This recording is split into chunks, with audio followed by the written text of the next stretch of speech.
ሰላም ሰላም ክብራትና ክብራን ተመልካቾቼ ዛሬ በአዲስ ስራ ወደ እናንተ መጥቻለሁ። ይሄ ዱከም የተረከብነው እርባታ ነው። ዋና የሚባሉ አራት ጉዳዮችን እዚህ እርባታ ላይ ሰርተናል። ይሄም ደግሞ ዶሮች ከመግባታቸው በፊት የጽዳት ክንውኑን እንዲሁም ደግሞ ኬሚካል ርጭቱን አጠቃላይ ባዮሴኩሪቲ ፕሮቶኮሉን ተከትለን ወጣ ያሉ ስራዎችን ነው እየሰራ ነው። ከዚህ ቀደም እንግዲህ በተደጋጋሚ የምንሰራቸውን ስራዎች አስቃኝቻችሁ ነበረ። ይሄ ደግሞ ትንሽ ለየት ያደረገውን ምንድነው በተለይ ከዚህ ቀደም እርባታው ዶሮ ተሰርቶበት ስለነበረ ወይም ደግሞ ቤቱ ከዚህ ቀደም ዶሮች ገብተውበት ስለነበረ በሽታ የማዳከሙ ስራ በሚገባ ሰርተናል ብዬ አስባለሁኝና በዓለም አቀፍ ደረጃ የሚጠቀሱት ለምሳሌ እንደ ቤት ማጠን እንደምትመለከቱ ሊሆን ይችላል። እንደው ለህይወታችን ራሱ አስጊ በሆነ መልኩ በጣም ገዳይ ነው እንደምታውቁትና የተጠቀምነው ኬሚካል ደግሞ በደረጃ 1 እና 2 የሚባሉ ኬሚካሎችን ነው የተጠቀምነው። ዳውን ታይም ሰጥተነዋል። በሚገባ ጥርት ያለ ስራ ነው የሰራ ነው በምትመለከቱት መልኩ ማለት ነውና አንድ ዙር እርባታውን የሚሰሩ ቤተሰቦች ናቸው። ያ ማለት በዛ ብለው ነው የሚሰሩት እዚህ እርባታ ላይ እጥበት አድርገውለት ነበረ። አንድ ዙር ታጥቧል ይሄ ቤት እንደምትመለከቱት። ከዛ በመቀጠል ግን ያደረግነው ዋናው ነገርኛ ስንገባ የሰራ ነው ስራ ምንድነው በብሎወር ሙሉ በሙሉ አቧራውን ማስወገድ ነበረ። ይሄንንም ደግሞ በቪዲዮ እንደምታዩት ነው አቧራው ማስወገድ ነበር። ይሄ ቤት ታጥቧል ተብሎ ነው። ነገር ግን የወጣው አቧራ ከሚገባው በላይ በጣም ከፍተኛ ነበር። ዞሮ እዚህ አቧራ ውስጥ ነው በሽታ ያለው። ሌላ ምንም ከሩቅ የሚመጣ ነገር አይደለም። እነዚህ ፓቶጂኖች የምንላቸው ወይም ደግሞ ማይክሮ ኦርጋኒዝምስ የምንላቸው እዚህ ውስጥ ተደብቀው ወይም ደግሞ ሼድ ያደርጋሉ ማለት ነው። ስለዚህ ረጅም ጊዜ መቀመጥ እድል አላቸው።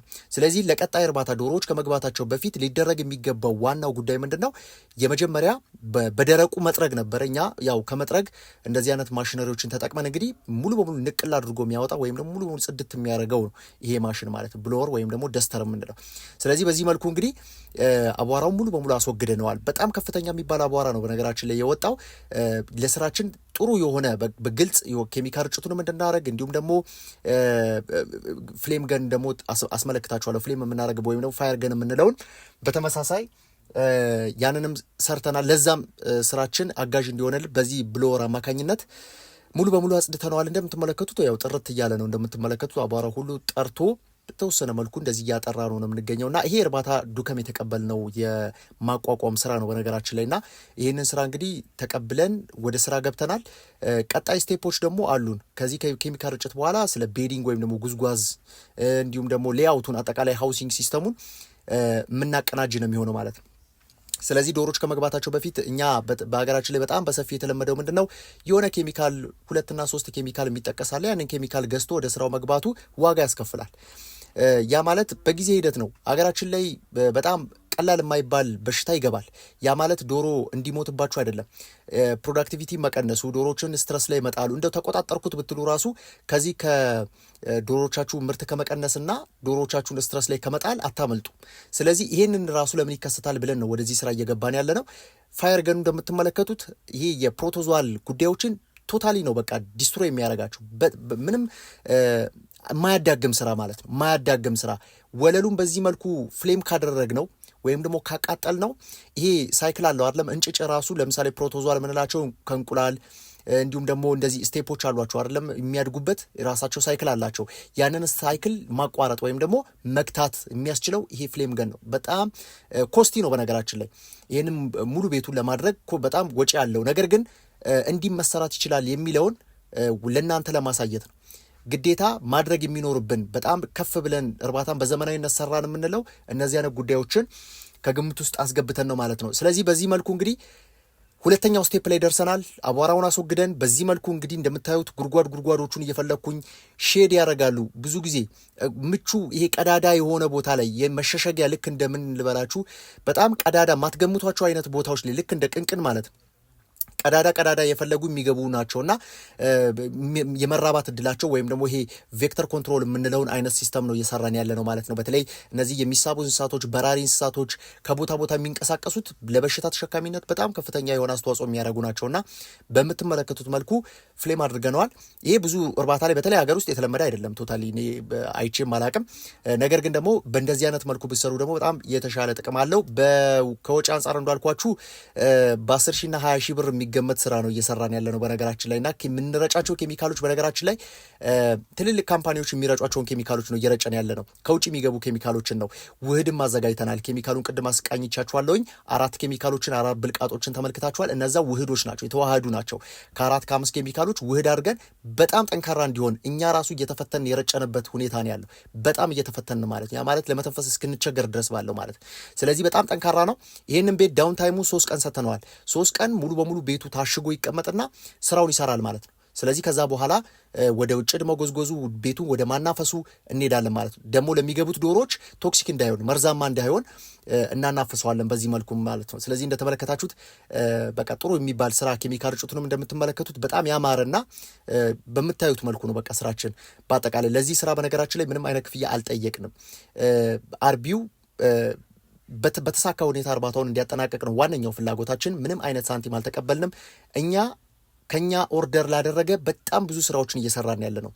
ከእኛን አምኖ ዶሮችን ለተረከበ እኛን አምኖ ስልጠና ለወሰደ እኛም ብሎ ለመጣ አናሳፍረውም።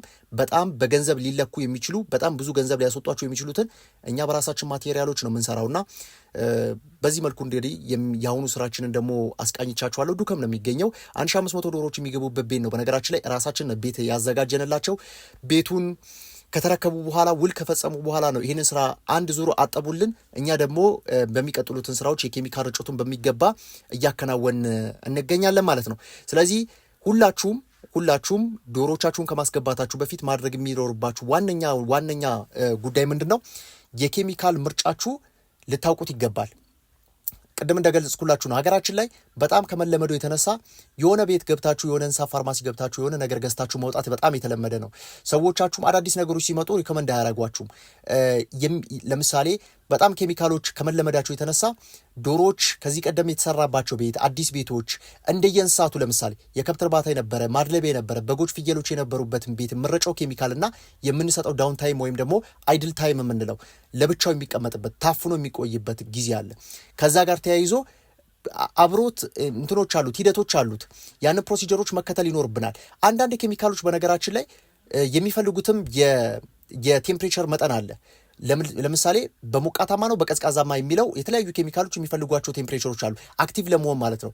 በደንብ ስራቸውን ለመስራት የሚፈልጉት የሙቀት መጠን አለ የተመጠነላቸው ማለት። ያንን ማወቅ አስፈላጊ ነው። ብዙዎቻችን እንግዲህ አሁንም በቀዝቃዛ ውሃ የምንበጠብጣቸው አሉ። ሳናውቅ በሙቅ ውሃ የምንበጠብጣቸው ኬሚካሎች አሉ። ሳናቅ እርባታ ውስጥ ለምሳሌ በሽታውን ለማዳከም ነበር አላማችን። ነገር ግን ቀድሞውኑ ኬሚካሉ የሚዳከምበትም ሁኔታ አለ አሁን በሀገራችን ላይ ባለው ሁኔታ ማለት ነው። ስለዚህ ኬሚካሎችን ስንገዛ ለምን ጉዳይ ይውላል እንዴት እንበጠብጣለን በቃ በተለመደው አይነት መንገድ ሳይሆን አሁን ሀገራችን ላይ ያሉ ፋርማሲስቶች ድፍን ለምሳሌ በትክክል ለመናገር ያክል በጣም ውስጣቸው ከመለመዱ የተነሳ የሆነ አለ አይደለም የዛሬ 3-4 ዓመት ሲሰራበት በነበረበት አይነት ስራ ነው እየተሰራ ያለውና ትንሽ ዶሮ አርቢዎቻችን ማስተማር ቢቻልና ማንቃት ቢቻል በጣም የተሻለ ነው። ምናልባት እያዳመጣችሁ ካላችሁ ማለት ነው ባለሙያዎች ካላችሁ አታቁም ማለት አይደለም። አታቁም ብታቁ ነው እዛ ጋር የተቀመጣችሁ። ነገር ግን እየተለመደ ባናረገው ደግሞ የተሻለ ነው። ለምን ዓለም በጣም ጥሎን እየሄደ ነው። እኛ ቢያንስ መከተል ካልቻለን ቆመን ባለንበት ምንቀር ከሆነ መቼም አዋጭ የሆነ ስራ መስራት አንችልም። የሀገራችንን የእርባታ ዘርፍም ማሳደግ አንችልም። ስለዚህ ወጣ ያሉ ስራዎችን መስራታችን ፈታኞች ናቸው። በነገራችን ላይ አዳዲስ ነገሮችን መሞከር ራስንም ያሳድጋል። በተነጻጻሪነት ደግሞ ትንሽ ፈተናዎች መሰናክሎችም ይኖሩታል። ሰዎች ራሳችን ራሱ መሰናክሎች ነን።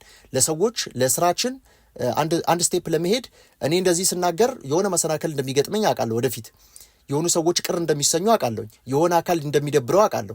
ይሄ ሁሉ እየተጋፈጠን ግን አርቢዎቻችንን ከዚህ በኋላ የሚገቡ አርቢዎቻችን አውቀውት ቢገቡበት በጣም መልካም ነው። ማርኬት ባናረገው በጣም የተሻለ ነው። ማርኬት ሲሆን ሁሉ ነገር ሳይንሳዊ ነገሩን ይዘቱን ያጣል።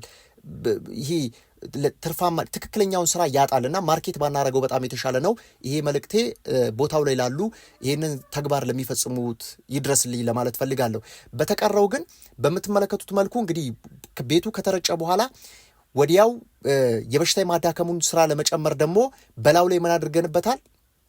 በዱቄት መልኩ እንግዲህ ኬሚካል ርጭት አድርገንለታል። እንደምትመለከቱት ነው። በስፕሬ በምናደርግበት ሰዓት ላንደርስባቸው የምንችለባቸው በጣም ብዙ ቦታዎች አሉ።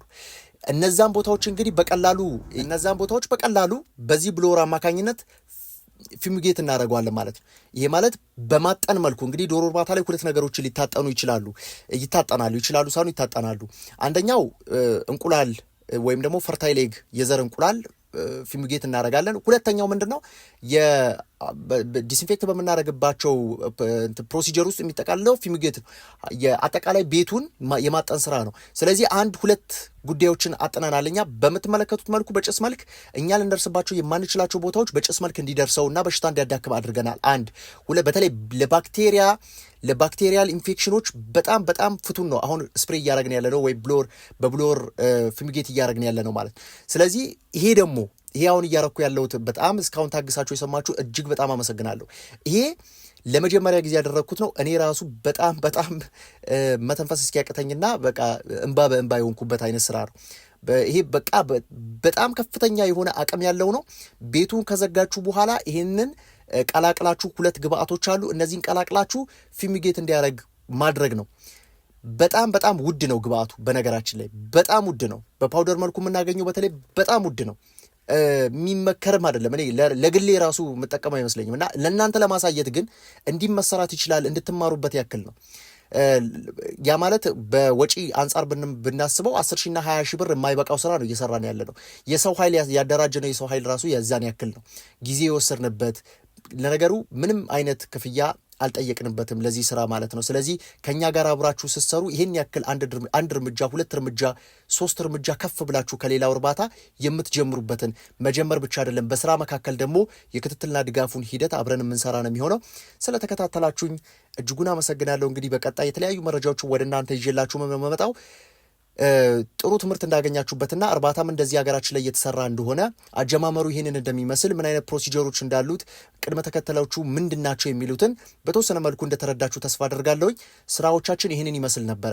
ዛሬ የሰራናቸው ስራዎች ይህንን ይመስላሉና ስለተከታተላችሁኝ እጅጉን አመሰግናለሁ።